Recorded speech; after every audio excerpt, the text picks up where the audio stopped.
요양병원 건강보험 수가 개편 방안에 따라 내년부터는 본인 부담 상한제 사전급여 지급 방식이 바뀝니다. 투명성을 강화하기 위한 취지로 병원에 지급하던 걸 환자에게 직접 주는 방식인데요. 박천영 기자가 보도합니다. 과도한 의료비 부담을 덜어주기 위해 연간 의료비 본인 부담금 총액이 상한 금액을 초과하면 초과분을 건강보험에서 지원하는 본인 부담 상한제. 가령 요양병원에서 1년간 600만 원의 본인 일부 부담금이 나왔다면 저소득자의 경우 81만 원만 내면 되고 고소득자는 최대 580만 원을 본인이 부담하고 20만 원은 건강보험공단이 지원하는 등 소득에 따라 부담금이 차등 적용됩니다. 그동안 초과분은 건강보험공단에서 요양병원에 지급해 왔는데요. 이를 악용해 의료비를 깎아주거나 연간 약정을 하는 등 환자를 유인하는 사례가 발생하고 있습니다. 치료는 필요 없지만 생활을 위해 요양병원에 입원하는 이른바 사회적 입원이 늘고 불필요한 장기 입원이 증가하는 겁니다. 이에 보건복지부가 요양병원이 아닌 환자에게 직접 주는 방식으로 지급 체계를 바꿉니다.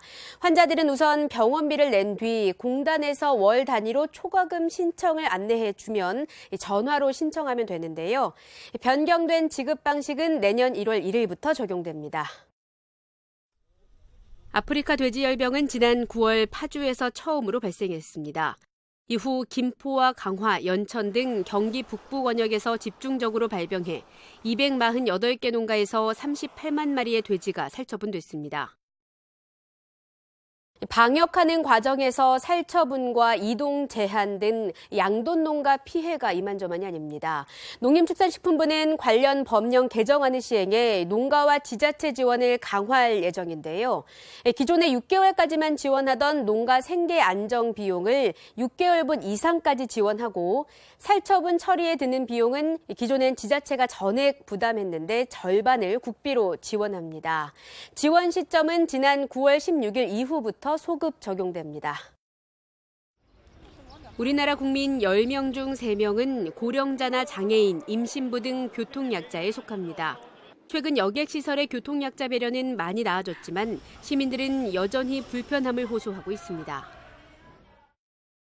휠체어를 타는 분들과 이동이 불편한 분들은 공항 이용과 비행기 탑승에도 어려움이 많습니다.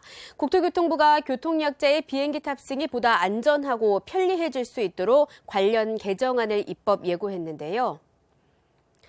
항공사는 교통약자 이용 편의를 위해 우선 좌석을 운용해야 하고 휠체어 이용에 문제가 없도록 탑승표 또는 휠체어 승강 설비를 우선 배정해야 합니다. 또 자막과 점자 등을 통해 기내 안전 정보를 맞춤으로 제공해야 하는데요. 이 밖에도 개정안은 항공 면허를 취득한 후 재무 능력이 상실되거나 안전운항 능력을 충족하지 못한 항공사는 면허를 취소하도록 하는 내용도 담고 있습니다. 개정안에 대한 의견은 다음 달 18일까지 국토교통부에 제출하면 됩니다. 지금까지 더 뉴스 전해드렸습니다.